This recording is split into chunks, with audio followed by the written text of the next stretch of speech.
반갑습니다. 우리 위드 코로나로 전환되면서 여러분 얼굴 되게 오랜만에 보는데 다들 밥은 맛있게 먹었나요? 네. 네, 그럼 그 밥 맛있게 먹은 힘으로 수업 열심히 들어봅시다. 우리 지난 시간에 무엇을 배웠는지 이 그림을 보고 기억이 나나요? 네. 네, 우리 지난 시간에는 북방민족이 화북 지역으로 남하를 했고 이 남하로 인해서 한족이 강남 지역으로 남하를 했다. 이것을 배웠습니다. 이렇게 인구이동의 전개를 전제로 해서 오늘은 국가의 통합과 발전에 대해서 배워보도록 할게요. 선생님이 늘 그랬듯 우리 수업에 제목을 하나 붙여왔는데 우리 크게 한번 읽어볼까요? 시작! 동상다몽 다름을 꿈꾸다. 네, 다 잘 읽어줬습니다. 이 동상다몽 다름을 꿈꾸다 라는 제목으로 수업을 해볼게요.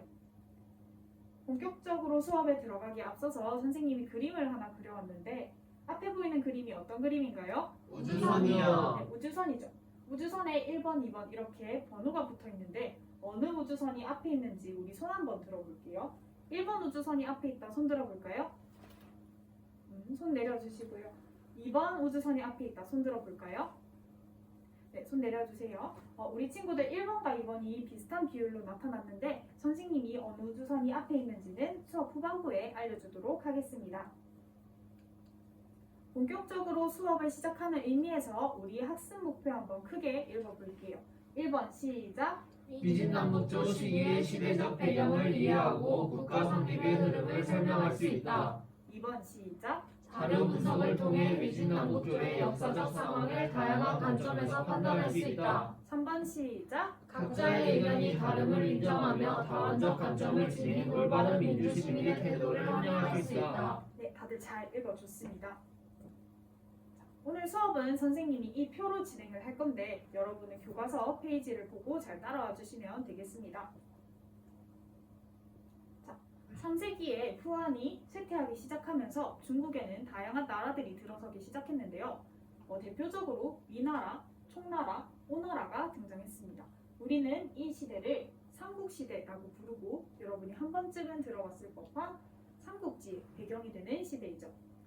우리 반이 역사를 좋아한다는 소식을 선생님이 많이 들었는데 삼국지 읽어본 친구 있을까요? 저요. 많이 읽어봤네요. 그러면 우리 병주가 위나라를 누가 세웠는지 말해볼까? 조조요. 조조요. 맞습니다. 조조예요. 그러면 총나라는 성교가 얘기해볼까요? 유비요. 유비 맞습니다. 오나라는 제이가 한번 얘기해볼게요. 성건이요. 성건 맞습니다. 여러분이 역사를 좋아하는 줄은 알았지만 이렇게 삼국지를 잘 알고 있을 줄은 선생님이 몰랐습니다. 방금 친구들이 발표해준 것처럼 위나라는 조조가, 총나라는 유비가, 오나라는 송건이 세웠는데요. 이렇게 삼국이 경쟁을 하면서 대립을 하다가 위나라의 신하인 사마염이 왕위를 찬탈하여서 진나라를 세웠습니다. 이 진나라는 진시황의 진과는 다르니까 한자가 다르니까 유의해서 좀 봐주시고요. 자, 이렇게 삼국을 통일한 진나라가 과연 오래 갔을까요? 못 못 갔어요. 갔어요. 오래 가지 못했어요. 왜냐하면 진이 내부에 분열이 발생했기 때문인데요. 이 내부의 분열로 진나라가 흔들리기 시작하자 초원지대에 있던 북방민족들이 남하를 했습니다. 이 북방민족은 흉노, 선비, 저, 갈, 강 이렇게 5개의 민족이었는데요. 이 민족들이 화북 지역에 16개의 국가를 세우게 되고 우리는 이 시대를 5호 16국 시대라고 부릅니다. 자, 그럼 여기서 원래 진나라가 화북 지방에 있었는데요. 5호 16국이 화북 지방으로 내려오면서 진나라는 어떻게 되었을까요? 밑으로 내려갔어요. 밑으로 내려왔겠다. 맞습니다. 진나라에 있던 한족들은 강남지방, 창장강 이남의 강남지방으로 남하를 하여서 동진이라는 나라를 세우게 됩니다. 자, 아까 선생님이 전체적인 표를 보여줬었는데 5호 16국과 동진에서 끝이 났었나요? 아니요. 네, 안타깝게도 아직 여러 나라들이 등장하게 됩니다. 5호 16국은 439년에 선비족에 의해서 북이라는 나라로 통일이 되었고 이 북이는 동위와 서위로 나뉘어지고 동위는 북제로 서위는 북주로 변하게 됩니다. 우리는 이 분홍 색깔로 색칠된 국가들을 화북 지역에 있는 왕조들이라고 해서 북조라고 부르기로 했고요. 동지는 송제, 양진으로 변화하여서 강남 지역에 있는 왕조들이라고 해서 남조라고 부르기로 했습니다. 이렇게 북조와 남조로 대립을 하던 중국은 우리가 나중에 배울 수나라에 의해서 통일이 됩니다. 자, 이렇게 후한부터 수로 통일되기까지 360년가량의 시대를 배워봤는데요.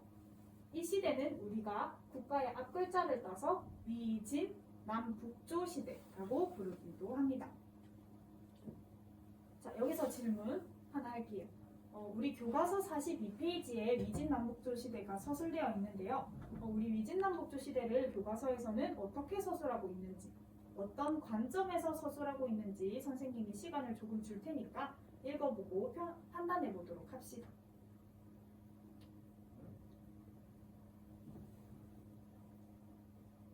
네, 다 읽었나요? 네.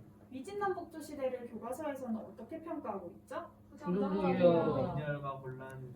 네, 맞아요. 부정적으로 서술을 하고 있고 아까 누가 얘기해줬듯이 분열과 혼란이라고 서술하고 있습니다. 분열과 혼란이라는 부분은 42페이지 밑에 그림을 보면 이렇게 날개글로 적혀 있을 거예요. 중국은 후한이 멸망한 이후 수가 통일하기까지 무려 360년 이상 분열과 혼란을 거듭하였다. 이 부분이었을 텐데요. 자, 여러분, 분열이라는 단어를 들으면 평소 긍정적인 이미지가 떠오르나요? 부정적인 이미지가 떠오르나요? 부정적이요. 부정적인 이미지가 떠오르죠. 그래서 이렇게 부정적으로 느껴지는 단어인 분열을 사용함으로써 교과서의 서술이 부정적으로 서술되고 있다라고 여러분이 판단할 수 있었을 거예요. 선생님은 여기서 위진남북조 시대가 과연 부정적이기만 할까? 긍정적이면 없었을까? 라는 생각이 들어서 여러분과 함께 위진남북조 시대에 대해서 다양한 접근을 해보려고 하는데요. 먼저 이렇게 총 3가지 차원의 접근을 해보겠습니다. 먼저 자료 속 인물이 되어서 여러분이 위진남북조 시대를 평가해보고 역사가가 위진남북조 시대를 어떻게 평가하는지 살펴보고 세 번째, 여러분이 본인 나름대로 위진남북조 시대를 어떻게 평가할 건지 활동해보도록 하겠습니다. 선생님이 학습지를 나눠줬는데 그 학습지 자료를 보면 당대의 상황이 잘 묘사되어 있는 글들이 있고 거기에 인물의 밑줄이 쳐져 있을 거예요. 그 인물들을 입장에서 감정이입을 해서 활동을 해보도록 하겠습니다. 선생님이 지금부터 활동 시작할게요. 자, 여러분 활동 시간이 끝났습니다. 활동 다 됐나요? 네. 네, 그러면 발표를 해볼게요. 자, 우리 발표를 할 때는 형식에 맞춰줘야 되는데 여기 인물 1번인 영웅이라면 영웅에게 위진남북조 시대는 무엇이다? 왜냐하면 무엇이기 때문이다 라는 형식에 맞춰서 발표를 해주세요. 자, 1번 인물에게 위진남북조 시대가 어떤 시대인지 발표해볼 친구 저요. 우리 수아가 해볼까요? 네, 여몽에게 위진남북조 시대는 오징어 게임인다고 생각했습니다. 네. 오징어 게임 주인공도 상금 때문에 게임에 참여했는데 여몽도 출세하려고 전쟁에 나갔기 때문입니다. 우리 수아가 요즘에 유행하고 있는 드라마인 오징어 게임에 비유를 해서 대답을 해줬는데요. 출세를 위해 전쟁에 나가는 아들인 여몽과 상금을 위해서 게임에 나가는 그 참가자들이 많이 비슷해 보였나 봅니다. 적절한 비유인 것 같아요. 자, 그러면 다음 인물 2번인 여몽의 모친에게 위진남북조 시대는 어떤 시대였을까요? 성규가 해볼까요? 영웅의 모친에게 위진남북조 시대는 불안합니다. 왜냐하면 아들이 전쟁에 나가는 걸 이러지도 저러지도 못하고 전쟁에 나가 죽을 수도 있기 때문입니다. 우리 성규는 영웅의 모친에게 감정이입을 해서 우리 아들이 전쟁에 나간다면 이라고 생각을 해서 잘 이야기를 해주었습니다. 그렇다면 다음 자료 2번 강제로 강남으로 이전 한인에게 위진남북조 시대는 어떤 시대였는지 발표해볼 친구 있을까요? 저요. 우리 예인이가 해볼까? 주희에게 위진남북조 시대는 소라 잃은 소라게입니다. 왜냐하면 자기의 것을 잃어버렸기 때문입니다. 소라게가 소라를 잃어버린 자기 것을 잃어버린 것을 통해서 우리 주희가 슬퍼하는 모습을 잘 나타낸 것 같습니다. 그러면 다음 자료 3번 차별받는 강남 지역 토착민에게 위진남북 시대는 어떤 시대였을까요? 저요. 제이가 발표해볼까? 네. 황정민에게 위진남북조 시대는 굴로 들어온 돌이 박힌 돌을 빼낸다인 것 같습니다. 그 이유는 말 그대로 굴러온 한인들이 토착민을 차별하기 때문입니다. 우리 제이는 다른 친구들과 조금 다르게 속담을 이용해서 이 상황을 잘 표현해 주었습니다. 아주 좋았어요. 자, 그렇다면 마지막 자료 4번 기술 발전으로 이득을 본 강남 사람들에게 위진남북조 시대는 어떤 시대였을까요? 저요. 수아가 또 해볼까요? 네. 예전국 농민에게 위진남북조 시대는 전버 성공입니다. 왜냐하면 한인의 기술을 존중하면서 버텨 결국 부유해졌기 때문입니다. 우리 수아는 존버 성공이라고 해서 존중하며 버티기라고 말을 조금 바꿔서 표현을 해줬는데요. 아주 재미있는 표현이었습니다. 좋아요. 다들 이렇게 자료 속 인물에 감정이입을 해서 잘 이야기를 해줬는데 모든 발표 자료를 모든 학생들의 발표를 들을 수가 없어서 선생님이 학습지를 다 모아서 나중에 학습 게시판에 게재를 할 테니까 쉬는 시간에 돌아보면서 다른 친구들은 어떻게 생각했는지 한번 보면 좋을 것 같아요. 자, 그러면 두 번째 접근이 역사가에도 접근을 해보겠습니다. 자, 선생님이 역사가 접근을 가져오려고 했는데 양이 너무 많고 어려울 것 같아서 중요한 문장들만 가져와 봤어요. 우리 읽어보고 어떻게 서술하는지 평가해 보도록 합시다. 자, 왼쪽 중국의 역사 위진남북조에서는 특히 북방과 서방에서 다수의 이민족이 침입하여 화북의 선진지대를 황폐화시켜버린 이 위진남북조 시대는 분명 암흑시대의 양상이 도처에서 전개된다라고 서술되어 있어요. 이 서술은 긍정적인가요? 부정적인가요? 부정적이요. 네, 맞아요. 암흑시대의 양상이 도처에서 전개된다라는 부분을 통해서 여러분이 부정적이다라고 판단할 수 있었겠죠. 그러면 오른쪽 중국 역사에 의해서 다민족, 다문화 세계를 하나로 묶을 수 있는 이념적 기초로 전성기를 부과할 수 있었기 때문이다라고 있어요. 이 서술은 긍정적인가요? 부정적인가요? 긍정적이요. 네, 여러분이 전성기를 부과할 수 있었기 때문이다라는 부분에서 긍정적으로 평가하고 있다라고 볼 수 있었겠죠. 자, 아까 자료 속 인물이 되어서 여러분이 위진남북조 시대를 평가해봤고 지금은 역사가들이 어떻게 평가하는지를 살펴봤어요. 그럼 마지막 세 번째. 어떤 입장에서 위진남북조 시대를 평가해본다고 했었죠? 자신의 입장이요. 네, 맞아요. 이제 앞에 두 가지 활동을 통해서 여러분이 평가한 것을 참고로 하여서 여러분이 생각했을 때 위진남북조 시대는 어떤 시대였는지 평가를 해보도록 하겠습니다. 학습지 3번을 보면 여러분의 생각을 적을 수 있는 칸을 만들어 놨으니까 잠깐 적어보는 시간을 가져볼게요. 네, 시간 더 필요한 친구 있을까요? 없어요. 네, 없으면 발표해 보도록 하겠습니다. 발표는 활동 1번처럼 내가 생각했을 때 위진남북조는 어떤 시대다라고 발표를 해주면 됩니다. 발표해볼 친구 저요. 병주가 한번 해볼까? 내가 생각했을 때 위진남북조는 로또이다. 왜냐면 제가 권력욕이랑 출세욕이 좀 강한데 위진남북조 시기가 이제 전쟁 같은 거라서 출세를 할 수 있는 기회가 많기 때문에 저는 긍정적이고 네 로또라고 생각했습니다. 우리 병주가 모든 활동마다 조장을 그렇게 맡아하더니 권력욕이 있었구나. 우리 병주처럼 권력욕이 있는 사람한테는 위진남북조 시대가 출세의 기회라고 생각해서 긍정적으로 보여질 수 있겠죠. 그럼 병주랑 다른 생각이다 하는 친구 있을까요? 내가, 성규가 얘기해볼까? 내가 생각했을 때 위진남북조는 그럼에도 불구하고 불안한 시대입니다. 왜냐하면은 전쟁으로 인해서 사람들도 많이 죽고 고향을 잃어가지고 강남으로 이주하게 된 사람들도 있기 때문입니다. 성규의 경우에는 전쟁에 집중을 해서 그래도 불안한 시대였을 것 같다라고 부정적으로 평가를 해줬습니다. 혹시 성규랑 또 다른 의견이 있을까요? 저요. 예인이가 해봅시다. 제가 생각했을 때 위진남북조는 케바케라고 생각합니다. 왜냐하면 사람에 따라 싫을 수도 있고 좋을 수도 있기 때문입니다. 우리 예인이는 병주랑 성규의 중간 정도로 사람에 따라 다르니까 케바케다라고 표현을 해줬습니다. 자, 이렇게 여러분이 다양하게 표현을 해줬는데 이렇게 위진남북조 시대를 긍정적으로 보기도 부정적으로 보기도 아니면 예인이처럼 긍정과 부정 사이의 어느 부분으로 보기도 해요. 이렇게 하나의 시대를 긍정적이고 부정적으로 보는 이유는 무엇일까요? 사람마다 생각이 달라서요. 관점이 다른 것 같아요. 맞아요. 그 부분을 선생님이 이 그림을 통해서 설명을 해보도록 할게요. 아까 1번 우주선이 앞에 있다고 생각했던 친구, 그런 친구들의 경우에는 대상을 중심으로 대상을 초점을 하여서 사물을 봅니다.